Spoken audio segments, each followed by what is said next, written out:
창세기 4장 16절에서 24절까지입니다. 한 절씩 교독하겠습니다. 가인이 여호와 앞을 떠나서 에덴 동쪽 놋 땅에 거주하더니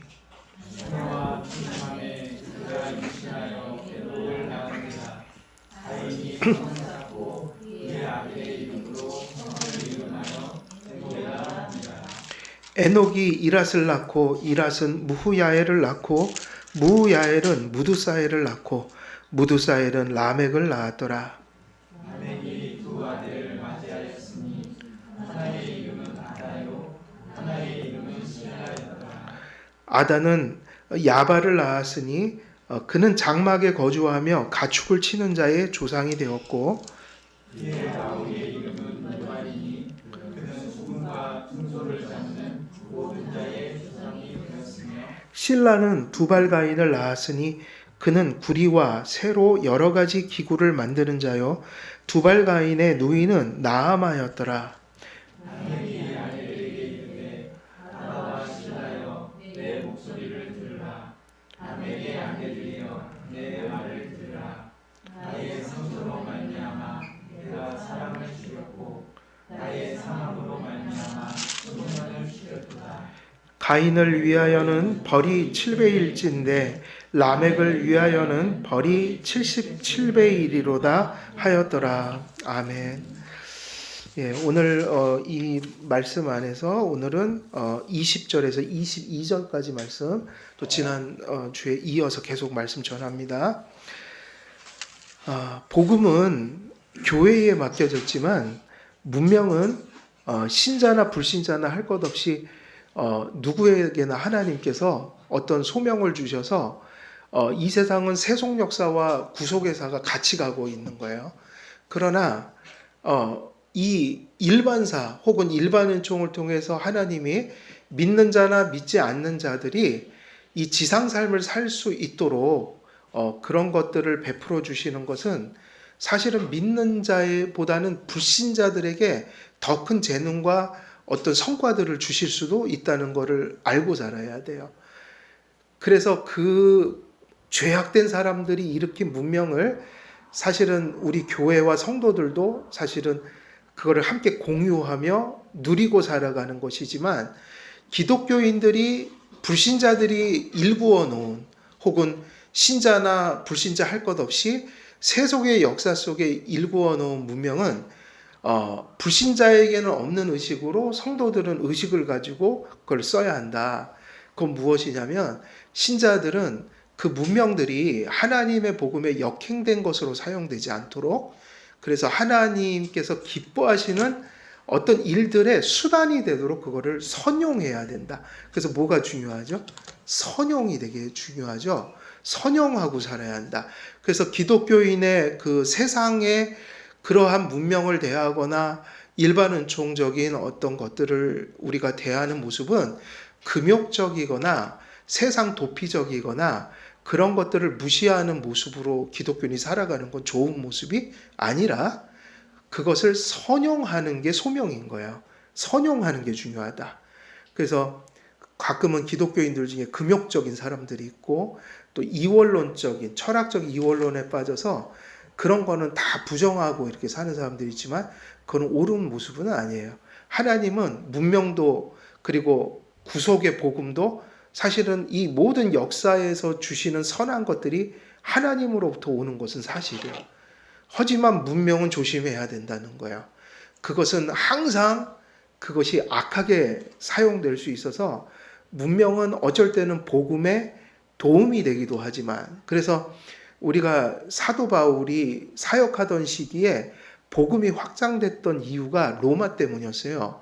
로마인들이 길을 다 내놨어요. 도로가 발전돼서 선교하기에 너무 좋았어요. 그리고 그 시대에 헬라어라는 거 그런 어떤 공용어가 또 있었잖아요. 근데 그 로마가 전 세계를 지배하니까 의사소통이 쉽게 된 거예요. 다시 말하면 복음은 말씀 들을 때 성령의 은혜로만 믿을 수 있지만 하나님은 그것이 퍼져가는 것 속에서 어느 정도 세상의 것들을 사용하세요, 안 하세요? 하시죠. 그럼 이제 이런 것들을 갖다가 또 어떤 사람들은 세상의 것에 빠져 사는 것을 합리화하려고 또 쓰기도 하는데 우린 조심해야 되는 거죠. 항상 세상의 것들은 수단적 가치면서 선용해야 되는 것이니까 기독교인들에게는 이것이 분명할 때만 문명을 사용하는 것에 정당성을 갖게 돼요. 그 정당성은 뭐죠? 하나님을 영화롭게 하며 그를 영원히 즐거워하는 것이다. 세상의 모든 것들이 수단이 돼서 하나님을 영화롭게 해야지. 그리고 그런 것들을 바르게 선용함으로 하나님께서 우리에게 주시는 은총의 통로가 되게 만들어야지 라고 하는 거예요. 그래서 우리가 몰핀 같은 경우도 그게 마약으로 사용되면 사람을 파탄시키는 거잖아요. 근데 하나님은 또 그 극심한 통증을 앓는 환자들을 위해서 몰핀이라는 진통제를 주신 거예요. 그게 진통제를 말기 암 환자들에게 견딜 수 없는 고통 때문에 그걸 주사하는 건 죄가 아니라 오히려 그것은 하나님이 주신 축복일 수 있어요. 이게 똑같은 것이 마약으로 사용되느냐, 이것이 진통제로 사용되느냐는 너무 다른 것이어서 우리도 이것이 헷갈릴 수 있다는 거예요. 물질은 항상 중립적이지 악하지도 선하지도 않은 거라는 걸 기억하고 살아야 돼요. 그래서 어쩔 때는 우리가 악용할 때도 있죠. 그러나 그걸 잘 몰라요. 어쩔 때는 그걸 가지고 선용을 해서 좋은 결과들을 얻지만 항상 그 기준은 뭐인 거예요? 우리가 무엇을 하든지 사도 바울대로 하면 먹든지 마시든지 기준이 뭐냐면 하나님을 영화롭게 하려고 한 동기로 내가 지금 어떤 공부도 하고 직장도 가고 일도 하고 뭐 이런저런 것들을 영위해 가느냐. 결국 누구의 영광을 위해서인 거예요? 하나님. 그리고 그것들이 누구를 즐거워하는 통로가 되길 바라는 거예요? 하나님이요. 하나님을 즐거워하는 통로. 하나님을 즐거워하지만 하나님의 주신 것들은 하나님의 손길이잖아요. 모든 것들이 하나님의 은혜를 바라보는 손길이 될 수 있어요. 아주 작은 것 하나 속에서도. 그래서 지옥에서는 뭐 한 방울이 허락 안 된다고 그랬죠? 물 한 방울이 허락 안 되는데 그럼 여러분 우리는 얼마나 감사하고 살아야 됩니까? 지옥에는 줄 수 없는 거, 하나님이 창조하신 선한 거, 그게 물 한 방울이다. 우리는 그 물을 뭐 어마어마하게 하루에 뭐 10리터는 넘게 쓸 거려 아마. 하루 샤워하면 샤워해갖고 쓰는 물이 어느 정도일까요? 어마어마해요. 우리가 물 쓰는 게. 지옥에는 그 물 한 방울이 없어요. 물을 쓰면서도 세상 사람들은 모르지만 우리는 누구에게 감사해야 합니까? 하나님께 감사해야 돼요. 아우 저는 막 인도 같은데 아프리카 같은데 정말 아프리카는 너무 못 먹었고 지금도 힘들고요. 인도는 또 왜 이렇게 지저분한지 막 그 비위생적인 게 막 만연해요. 거기 보다가 한국을 딱 보면 와 진짜 우리나라가 너무 위생적이고 깨끗하고 그죠? 풍요롭고 지금 우리는 가끔 사람들이 맨날 헬조선 그래요. 그 지옥 같은 조선, 그러니까 한국이라는 얘기 아니에요. 근데 그건 좀 너무한 것 같아요. 아니 아무리 힘들었어도 언제 뭐 힘들지 않은 적이 있었고 객관적으로 따지면 옛날보다 지금 살기 좋잖아요. 우리의 욕심이 커져서 그런 거잖아요. 너무 많이 누리다 보니까 이제 과거에는 생존이 해결되면 행복한 거였고 우리는 생존 때문에 고통하는 사람 별로 없어요. 삶의 질을 위해서 고민하는 거지. 근데 뭘 헬조선이라고 여기 지옥입니까 한국이? 나는 그 얘기 들으면 좀 화가 나더라고요 솔직히. 헬조선을 만드는 건 또 다른 사람이 아니에요. 우리 자신이지. 여기를 지옥으로 만드는 게 사람 탓이지 뭐 그게 우리 잘못 아니에요. 우리가 잘못하면 지옥이 되는 거고 우리가 바르게 살면 여기가 천국이 될 수도 있는 거죠. 그래서 성도들은 이 세상의 물질을 거부하거나 금욕하거나 버리고 도피하는 게 아니라 세상의 물질을 선용하고 바르게 바라봐야 돼요. 하나님의 관점으로 바라보고 살아야 돼요. 그러면 항상 하나님께 영광을 돌리고 그를 영원히 즐거워하는 것이 우리의 죄와 악을 가르는 기준이 되는 거예요. 그 동기잖아요, 그게. 하나님이 보시는 중심이셔요. 그래서 복음은 교회에 맡기셨지만 문명은요, 신자와 불신자가 더불어 사는 보편 세계의 성원들에게 공통적으로 주신 거예요.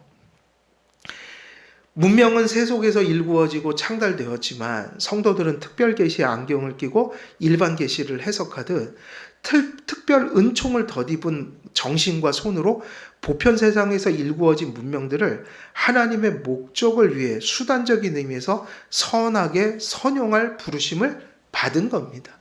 그 영역 속에도 부르심이 있는 거예요. 그래서 우리가 세상 사람들이 바라보는 문화관하고 하나님을 모신 사람들이 바라보는 문화관이 같으면 될까요? 안 될까요? 안 되죠. 같으면 안 되죠. 달라야 합니다. 그게 거룩하게 구별되어야 합니다. 우리의 가정관, 우리의 직업관, 우리의 물질관, 그리고 또 뭐 있죠? 뭐 많죠? 세상에 속한 모든 정치까지도 하나님 없는 사람과 하나님을 믿는 사람은 달라야 돼요. 달라야 된다고요. 그래서 우리는 세상의 진영 논리로 가면 안 돼요. 항상 가치를 따지고 가는 거예요. 가치. 그래서 보수적 가치도 있어요, 없어요? 보수 진영에도 보수적 가치 중에 중요한 게 있으니까 동성애 같은 거는 보수 쪽에서 반대하고 나는 그게 더 좋아요.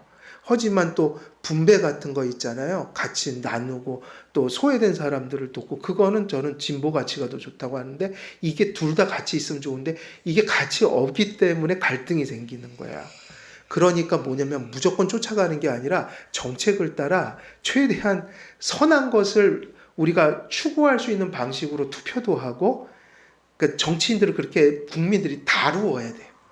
근데 우리는 그거를 실패했다고요. 그냥 진영 논리에 끌려가니까 그걸 가지고 장사를 해먹는 거예요.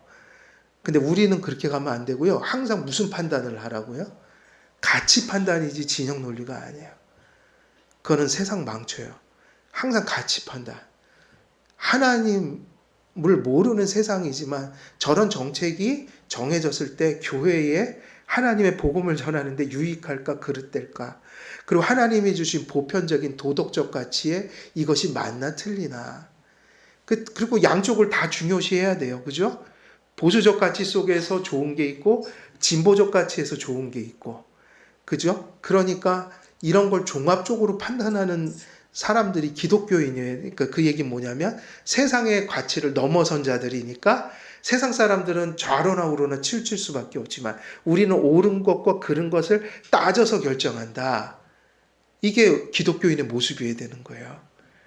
근데 지금 한국 교회는 그거를 잘 못하고 있어요. 솔직히 말하면 그 부분에서 치명적으로 잘못하고 있어요. 네, 아주 잘못하고 있어요. 문명은 무조건 배척하는 것도 하나님의 뜻이 아니지만 그것이 목적이 되거나 남용될 때 선한 선물이 악한 도구로 전락될 수 있다는 걸 늘 생각해야 돼요. 그러니까 기독교인들은 또 이런 생각이 다른 거죠. 세상은 무조건 잘 되는 게 좋은 거예요. 무조건. 근데 우리는 그게 아니라 그게 됐다고 해서 다 된 게 아니라 그게 어떤 영향을 끼칠까를 알고 생각하고 판단해야 돼요. 그러니까 컴퓨터라는 게 발달한다. 무조건 좋은 거예요? 아니잖아요. 그게 과연 하나님 앞에서 어떤 도구가 될까? 기독교인들은 이런 걸 생각해서 저는 참 그게 안타까워요. 교회가 그런 역할을 했으면 좋겠다. AI. 그럼 막 교회는 그걸 막 주시하고 있다가 윤리적인 삐뚤어짐이 나타나면 교회가 피켓 들고 가서 이게 윤리적으로 틀린 거 아닙니까? 막 이래야 되는데 기독교인들은 아무 의식이 없어요. 아무 의식이 없어요. 그래갖고 벌써부터 AI 목사를 세웁시다 그러더라고요. AI 목사. 지금 있어요. 말썽을 안 피워도 좋대요. 목사님이. AI 목사. 설교도 개혁주의 설교해 주세요. 그러면 딱 자료를 개혁주의를 모아요. 그래서 기가 막힌 개혁주의 설교를 해주는데 중요한 건 하나님이 소명이라는 걸 주신다고 그러잖아요. 그리고 인격성이 있어야 돼요. 부족하지만. AI가 훨씬 더 설교를 정교하게 만들 수 있겠죠. 그건 IQ로 하는 거니까 소위 말하면 그 기계적인 거니까 자료를 개혁주의 자료를 한 번에 수만 권의 책을 모을 수도 있잖아요. 컴퓨터는 우리는 못하잖아요. 근데 인간이 그 부분에 떨어져도 더 중요한 부분이 있다고요. 인격을 가져야 돼요. 목양은 인격성이 없어요. 그러니까 우리가 기독교인들은 항상 문화에 비평을 해야 돼요. 무조건 수용자들이 아니라 세상이 아니라 오히려 교회가 그것이 하나님 앞에서 윤리적으로 옳은지 그른지를 가장 긴장된 상태로 가장 그것을 세밀하게 고민하는 자들은 교회여야 된단 말이에요. 그래서 지금은 문명 발달은 그 자본주의에선 이제 이윤 획득이잖아요. 그래서 뭐를 안 봐요? 그래서 저는 AI 그 직종에 있는 분을 알고 있어요. 그분은 AI 전공자예요. 여쭤보니까 저는 그렇게 가는 거라고 생각을 하거든요. 먼저 윤리적인 걸 마련하고 법도 마련하고 그 다음에 이제 이런 거를 써야지 문제가 터지면 막을 수 있잖아요. 근데 그분 얘기로는 그런 거를 따지지 않는데요, 별로. 일단은 위험성을 알지만 이윤 획득을 위해서는 막 내놓은대요, 세상에. 이게 무슨 얘기냐면 윤리적 준비가 안 돼 있다는 거예요. 철학적인 준비가 안 돼 있다는 거예요. 그게 무슨 일이 일어날지 어느 정도 예측하지만 돈을 벌기 위해서 일단 대충 땜질 해놓고 내놓는다는 거예요, 일단은. 그리고 그게 있어도 일단은 돈 버는 게 중요하니까 한다는 거예요. 밀고 간다는 거예요. 그러면서 하면서 해결해야지 이런다는 거예요. 근데 그건 순서가 바뀐 거예요. 윤리적이고 법적인 체계가 준비된 다음에 AI를 돌려야 돼요. 이번에 그 딥페이크라고 하죠. 그거 못된 거. 그런 거 아니겠어요. 법적인 장치보다 먼저 많은 게 나와버리는 거예요. 그럼 그런 거를 악용하는 거예요. 근데 그 만든 사람들이 그런 거 있을 거를 몰랐을까요? 그런 일을 당연히 거기서 하겠죠. 그래서 기독교인들은 좀 달라야 된다는 거예요. 제가 아까 또 깜짝 놀랐네요. 또 뭐 뉴스 보다가 요즘에 한참 그 떠드는 사람이 있잖아요. 임태균인가 뭔가. 뭐죠? 정태균이에요? 아, 명태지요. 참 명태균. 그 명태라고 그랬는데 명태균인데 그 사람이 한마디 던진 게 와, 그 사람이 그러더라고요. 자본주의에선 착한 건 악이래요. 자본주의 사회에서는 착하면 죄가 된대요. 그러니까 그 사람이 맞는 말 한 거예요? 틀린 말 한 거예요? 맞는 말 한 거죠. 그 사람 세계에서는. 실제로 그러니까 자본주의가 좀 위험한 거예요. 자본주의도. 벌써 자본 그러잖아요. 주의. 그러니까 뭐 윤리고 도덕이고 그런 가치를 훨씬 능가하는 거라고요. 그 자본주의가 잘못되면. 지금 그런 거를 우리는 조금 경계하고 가는 게 맞아요. 예. 그래서 그러므로 성도들은 인류 문명에 대해 거듭난 영혼으로 하나님의 말씀을 붙들고 무엇을 취하고, 그러니까 우리에게 이런 게 있어야 되죠. 무조건적으로 수용하는 게 아니라 항상 무엇인가는 취할 수도 있고 무엇인가는 뭐 할 수도 있어야 돼요. 버릴 수도 있어야 되는데 지금 이 시대는 버릴 수 없다는 거예요. 그걸 아무리 잘못돼도 어떤 쾌락, 이윤 이런 것들이 걸려 있으면 버릴 수 없다는 거예요.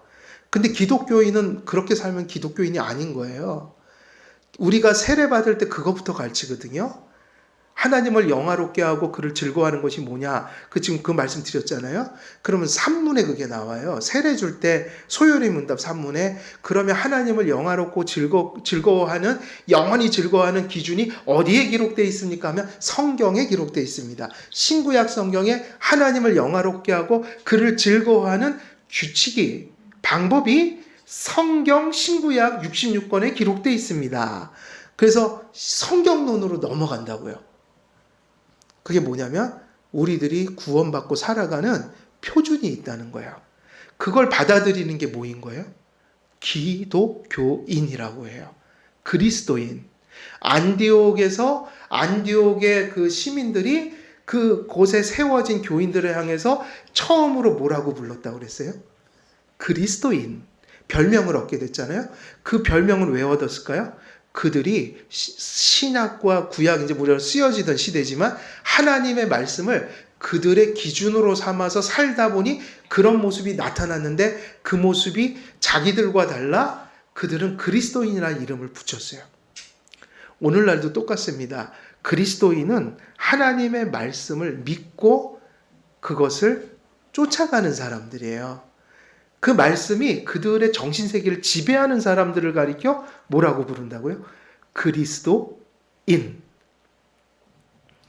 그래서 무엇을 취하고 무엇을 버릴 것이며 이것이 실제한다는 거예요. 무엇이든 버릴 수 없다는 게 아니라 무엇은 취하지만 무엇을 버릴지 아는 자들이 그리스도인이다. 그래서 허락된 것들을 어떻게 선용할지를 분별하면서 살아가는 게 그리스도인입니다.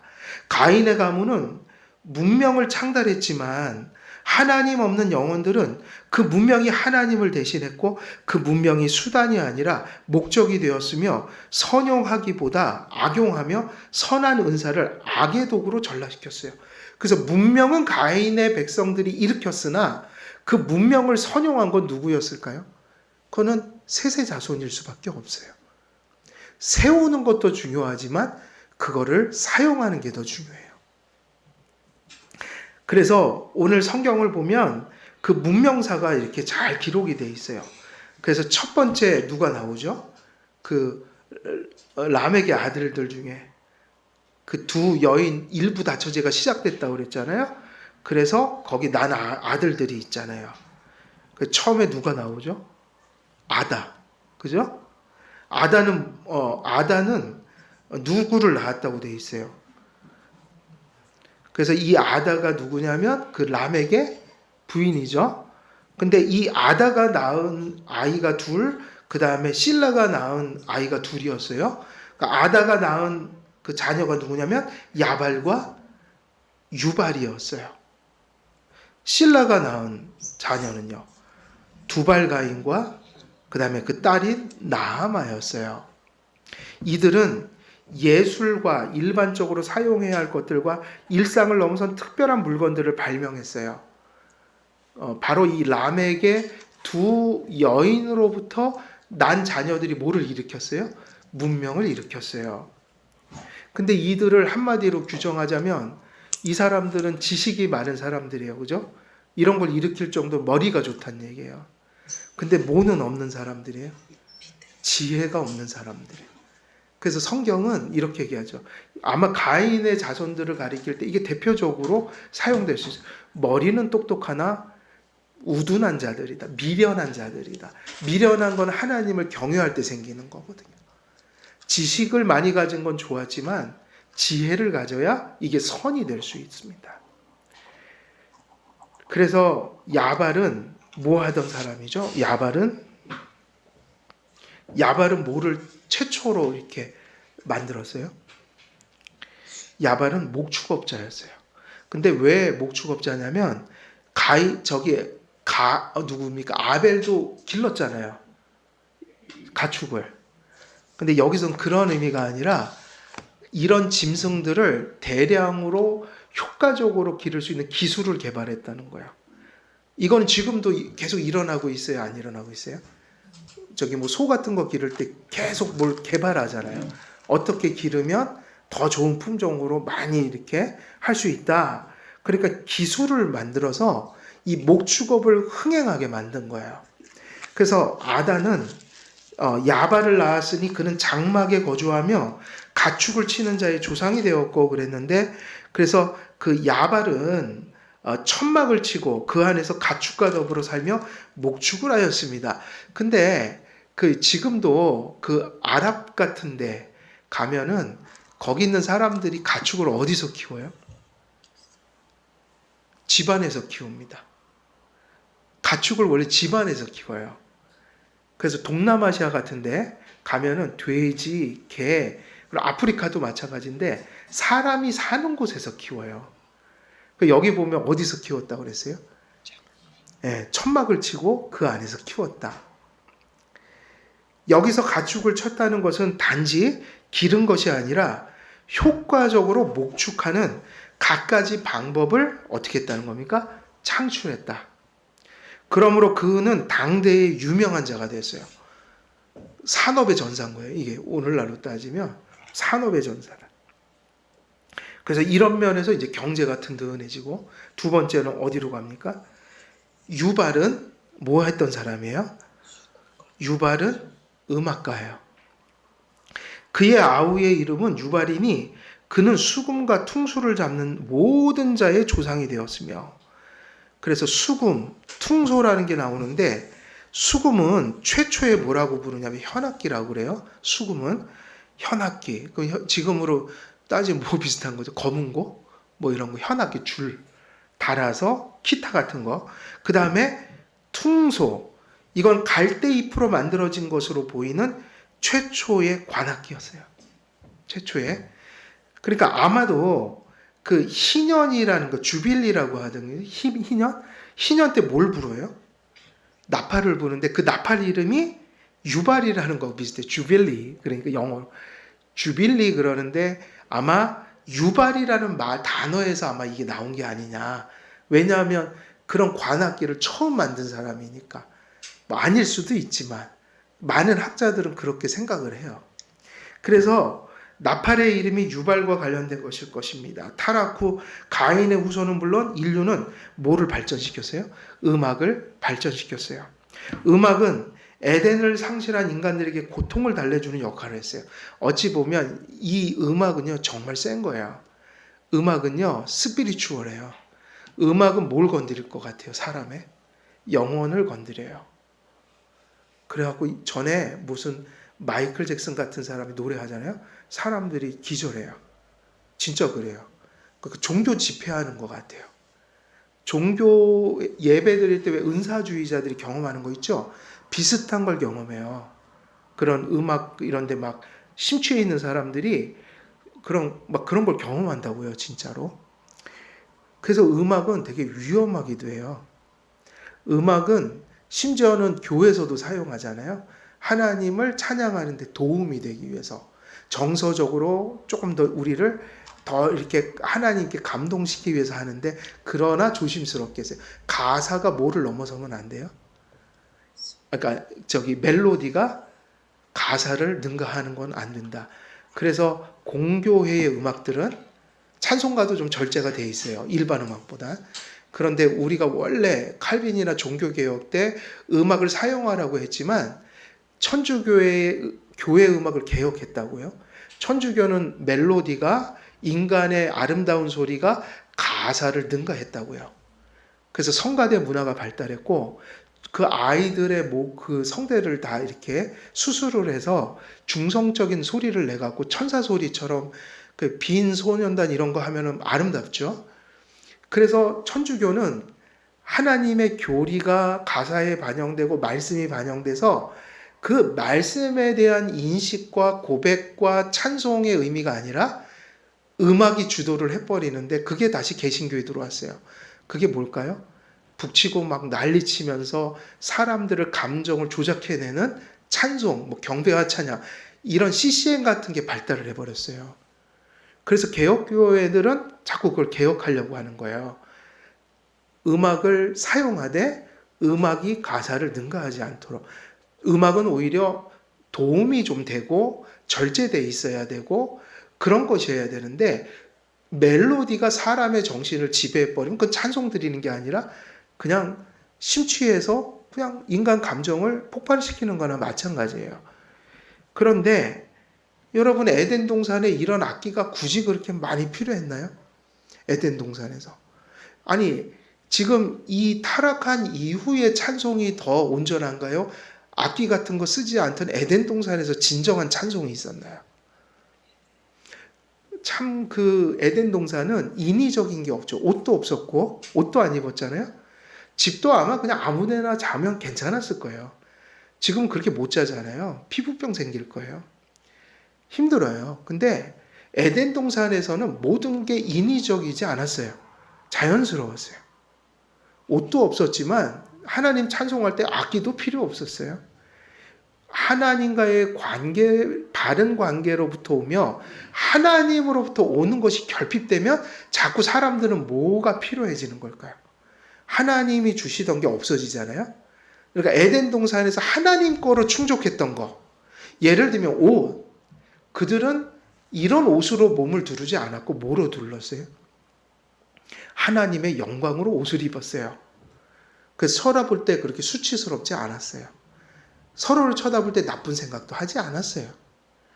그러나 하나님의 영광이 떠나가면요, 인간은 하나님이 입혀주시던 옷을 벗겨버리면 그게 신약에서 회복되는데 그렇게 표현하죠. 그리스도로 옷 입으라. 그리스도로 옷 입어야 된다.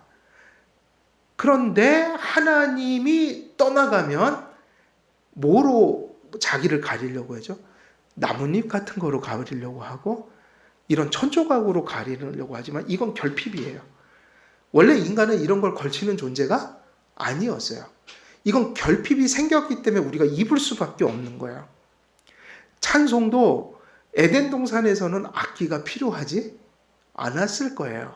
그러나 하나님 관계가 파괴되고 은혜가 파괴되고 그런 악기들이 아닌 하나님이 주시는 어떤 것으로 충분한 찬송이 타락이 들어오자 뭐가 생기는 거예요? 결핍이 생기죠? 그럼 그 결핍을 뭐로 채워야 돼요?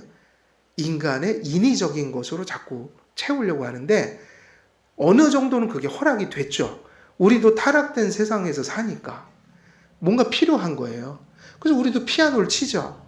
근데 저것이 남용될 수 있어요. 악기가 남용이 돼서 가사도 뭐 교리도 없는 이상한 걸 가지고 혹은 그런 가사더라도 사람들은 이제 가사를 음미하면서 하나님을 생각하면서 믿음으로 찬송하는 게 아니라 음악에 심취해서 그냥 뭐 콘서트 하듯이 하나님을 찬송한다. 이건 결핍이에요. 하나님이 채워줄 수 없는 게 인위적인 것으로 대치되면서 그 인위적인 게 우리가 연약하고 부족하고 타락한 세상 속에서 좀 필요해서 그걸 사용하지만 그게 남용을 해버리면 주객이 전도돼서 경건을 막아버린다 오히려. 근데 가인 족속에겐 그 일이 벌어진 거예요. 그래서 음악은 하나님 찬송할 때도 쓰이지만 음악은 그냥 믿는 자나 안 믿는 자나 같이 공유할 수 있는 인생사를 노래하는 아름다운 서정시들이 있죠. 노래도 있어요. 아름다운 노래들이 많아요. 그러니까 유행가 듣는 것도 무조건 잘못된 게 아니고 들을 수 있어요. 그건 죄가 아니에요. 어쩔 때는 듣는 게 좀 필요할 때도 있어요. 그러나 그 노래들 속에는 아주 악한 것이 들어있는 노래도 많아요. 사람을 이렇게 바르게 만들기보다는 사람을 태폐적으로 만드는 문화도 많이 있어서 좀 가려가면서 들어야 되는 게 맞아요. 그래서 음악은 에덴을 상실한 인간들에게 없어서는 안 될 것이었어요. 그래도 아담은 은혜 언약을 맺고 하나님이 계셔서 계속 제사도 드리고 예배 드리면서 하나님을 의존했잖아요. 그들은 이게 그렇게 막 절실한 건 아니었어요. 근데 가인 자손은 하나님이 없어요. 하나님께 저주를 받았어요. 영적으로 얘기하면 완전 파탄이 났어요. 그러니까 뭐라도 붙들고 살아야 돼요. 음악이 없이 못 사는 거예요. 왜? 음악이라는 게 영혼을 달래주니까요. 쾌락을 통해서도 달래주고 뭐 막 죄책감이 밀려오고 정서가 막 엉망진창일 때 막 음악을 하면 왠지 좀 이렇게 좀 아스피린 같지만 그래도 좀 사람이 주는 게 있잖아요. 그러니까 그거를 마약하듯이 붙들고 살아야 되는 거예요. 없어서는 안 돼요. 불신자들은 이것은 하나님을 대신한 거기 때문에. 그래서 뭐가 하나님이 될 수도 있는 거예요. 음악이 누굴 대신할 수도 있어요? 하나님이요. 하나님 없는 사람들은 이런 거에 목숨 걸고 살아요. 하나님이 없으면요, 이런 거에. 그래갖고 뭐 음악에 목숨 걸잖아요. 믿는 사람은 그렇게 할 수 없죠.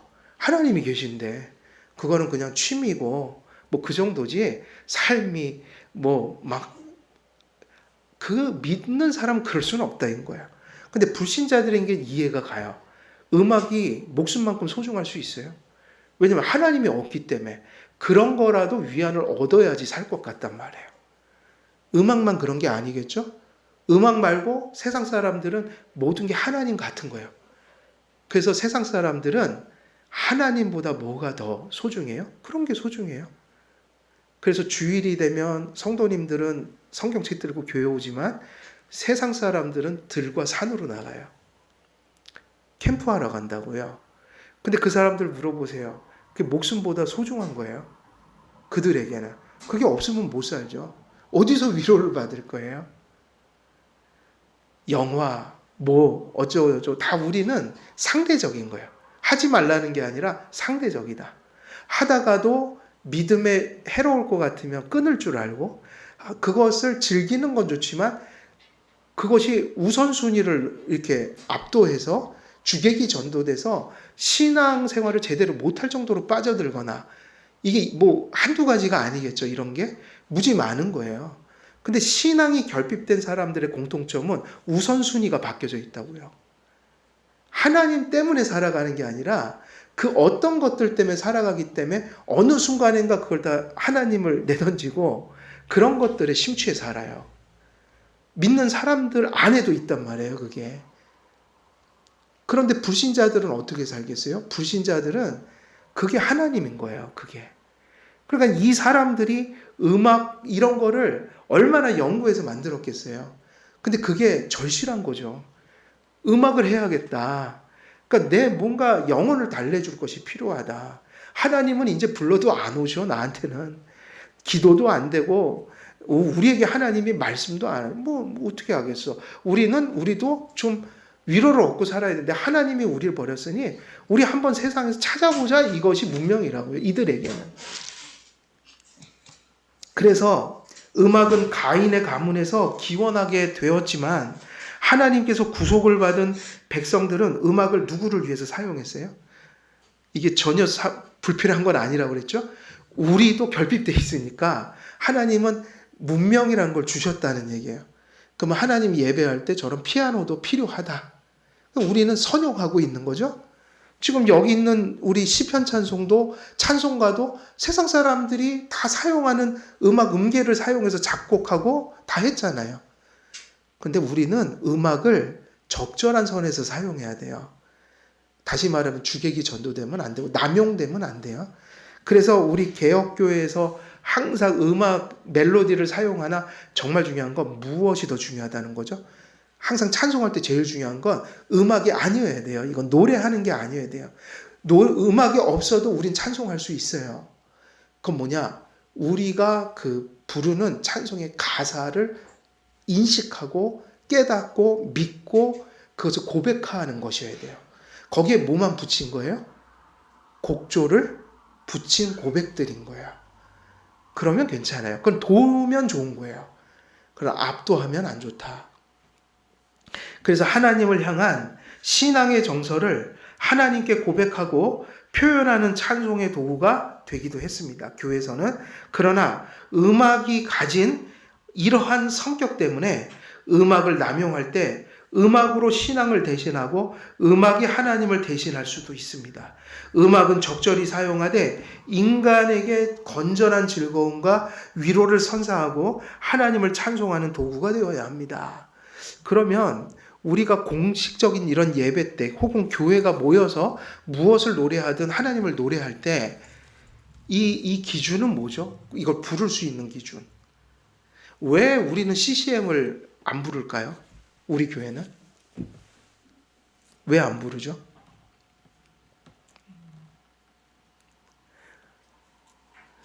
왜 안 부르죠? 한 가지 이유 때문이에요. CCM은 저는 대부분은 좀 불건전성이 있다고 보는데, 왜냐면 그 CCM 자체가 수직적인 게 아니라 안 믿는 사람들한테 전도하려고 만든 노래니까 상당히 세상적인 걸 많이 가져왔다고요. 전도용이었다고요. 그런데 CCM 중에는 좋은 곡도 있어요, 없어요? 좋은 곡도 가끔은 있겠죠. 찬송가보다 더 좋은 곡도 있을 수 있어요. 근데 왜 CCM을 안 받아들일까요? 이것 때문이에요. 교회는 공교회성이 있는 거죠. 그리고 그것이 들어올 때 공교회가 검증한 곡이어야 돼요. 그럼 뭘 검증했을까요? 멜로디가 좋냐 나쁘냐가 아니라 가사 속에 하나님 말씀이 바르게 녹아져 있고 그것이 교리에 어긋난 게 없는지를 다 본 거예요. 적어도 여기에 이거는 초교파적으로 했잖아요. 지금 찬송가는 초교파적으로 했지만 이단적인 게 들어올 수 없어요. 여기에 최소한 검증했다는 얘기예요. 검증한 거예요. 그리고 시편은 성경에 기록된 찬송이니까 당연히 차용해야 돼요. 이건 있어야 되고, 찬송가는 왜 받아들였냐면 최소한의 공교회성을 가진 거란 말이에요. 그래서 알미니안들도 같이, 그리고 뭐 초교파적으로 하긴 했어도 서로들의 신학이 충돌하는 걸 피한 것 같아요. 그런 민감한 내용이 없어요. 이 안에는 별로.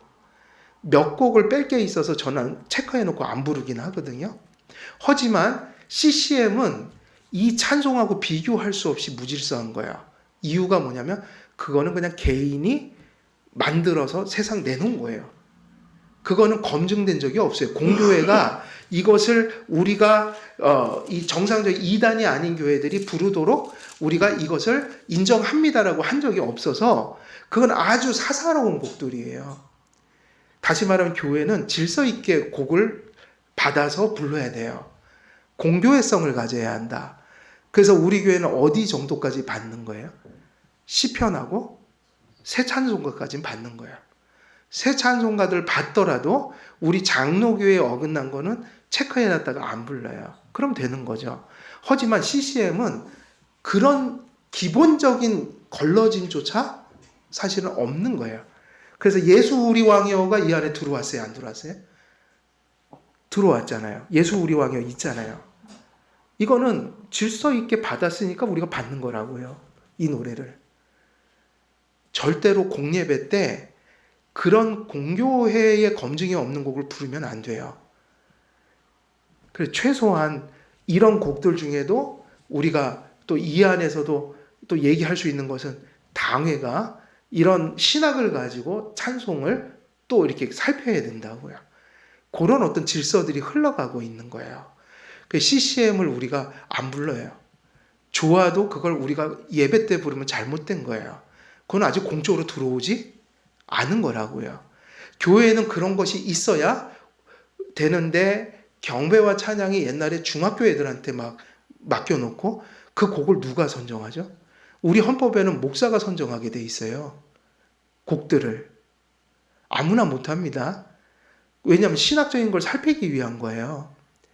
근데 경배와 찬양에서 그 곡들을 CCM을 한 번도 들어본 적도 없는 거를 아이들이 그냥 듣다가 좋으면 그 성도들이 모인 공적인 자리에서 이거 하면서 막 부른다.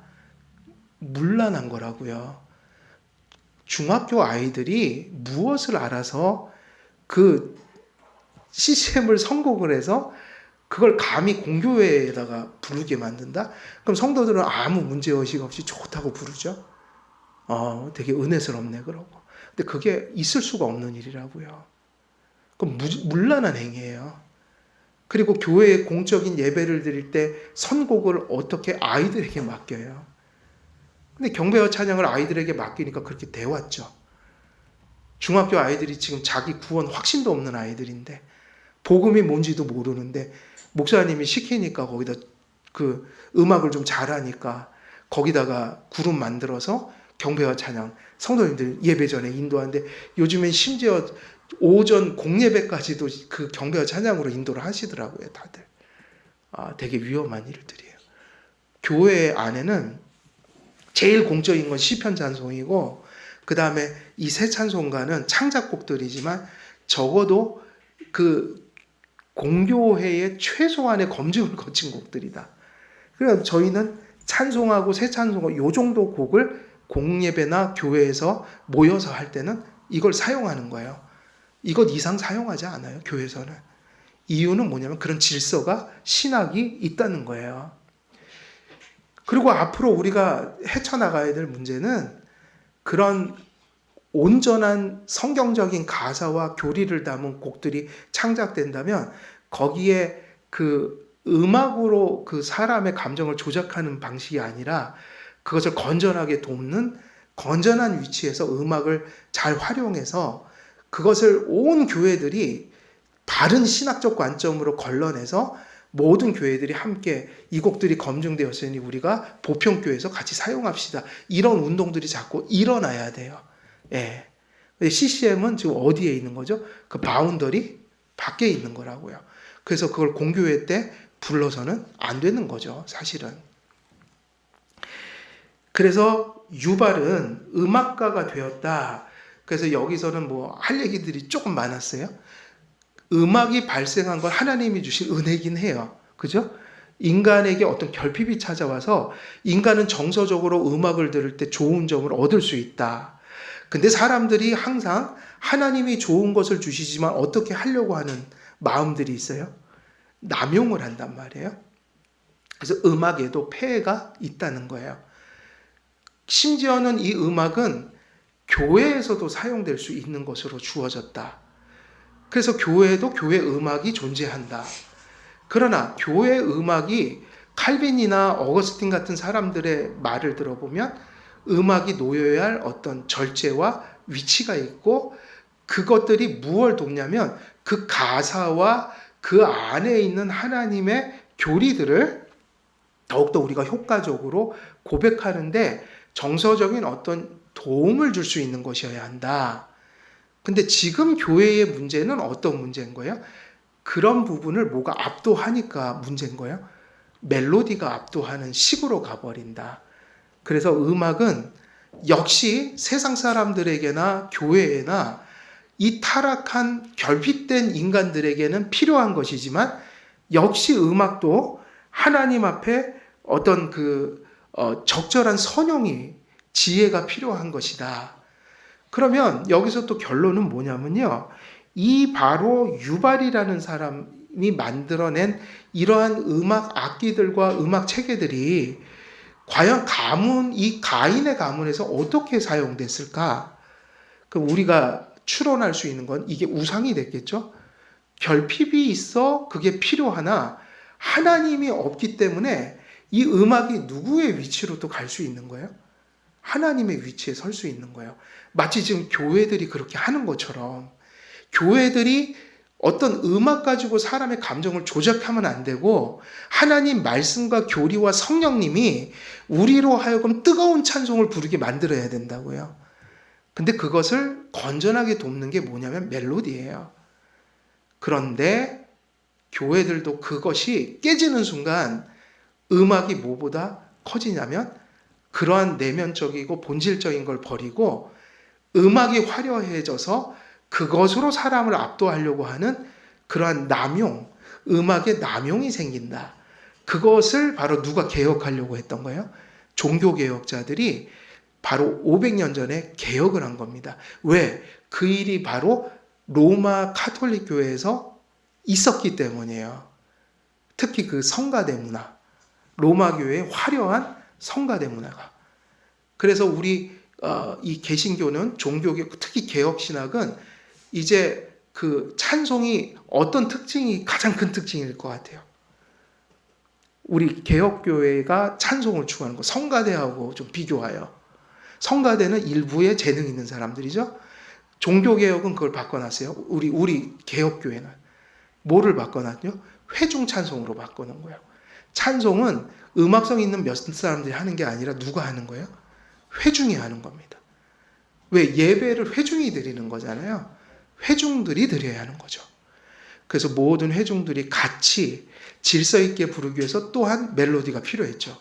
멜로디가 없으면 각자 부르게 되니까 멜로디는 같이 부르기 위한 도구기도 한 거예요. 그래서 그런 의미들이 흘러간다. 그렇게 본다면 음악이라는 것이 매우 영적인 거라서 음악이라는 것을 우리가 경건과 이런 경건이라는 관점 안에서 본다면 음악이라는 건 참 많은 얘기를 할 수밖에 없는 부분들이고 또 중요한 것은 우리 교회가 음악을 사용하고 있잖아요. 그러니까 하나님의 뜻에 부합한 방식으로 음악을 사용해야 된다. 그렇게 된다면 지금 말씀드린 내용들이 뭐 많은 자세한 내용은 아니었지만 제가 드린 말씀은 제 개인적인 견해가 아니라 개혁교회가 가지고 있는 찬송에 대한 인식이에요. 그래서 이러한 것들이 이런 모습으로 나타나는 거죠. 뭐 어디는 시편 찬송만 부르고 어디는 새 찬송과 시편 찬송도 같이 부르지만 이유는 공교회성에 있다는 거예요. 그런 질서들이 찬송에도 흘러가고 있다. 그래서 오늘 뭐 이런저런 많은 얘기를 했지만 특히 음악에 관련해서는 특히 교회에서 관련하여 좀 중요한 의미들을 갖는 것 같아요. 그래서 유발이 음악가였는데 그에게 하나님이 없으므로 음악이 그에게는 우상이 됐을 거예요. 그에게 전부가 됐을 거예요. 그래서 하나님께로부터 부여받아야 할 것을 그들은 예술로부터 부여를 받으려고 했던 그러한 예술의 남용이 존재했을 것이다. 그래서 예술은 하나님을 높이기도 하지만 또 하나님을 모독하는 일들이 예술에서 많이 나타난다고요. 특히 현대 미술, 현대 무슨 이런 예술들 속에는 하나님을 모독하는 문화가 너무 많아요.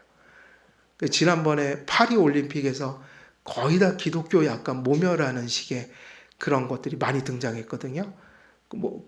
최후의 만찬 그것도 막 대표적인 거죠. 그거 다 누가 하는 거예요? 예술가들이 만들어 놓은 거 아니에요. 지금 그런 흐름이 있다. 오늘날 우리는 음악을 버리지는 마시고 음악을 배척하지 않지만 음악이 하나님께 영광이 되고 하나님을 즐거워하는 일에 유익이 되도록 선용하는 것, 이것은 교회의 사명이고 성도들의 또한 부르심이다. 이렇게 또 이해를 좀 하고 마치면 될 것 같습니다. 그래서 오늘 여기까지 시간에서 오늘은 유발까지 마쳤습니다. 유발까지 보고 다음에는 야발 또 얘기하도록 하겠습니다. 제가 기도하고 마치도록 하겠습니다.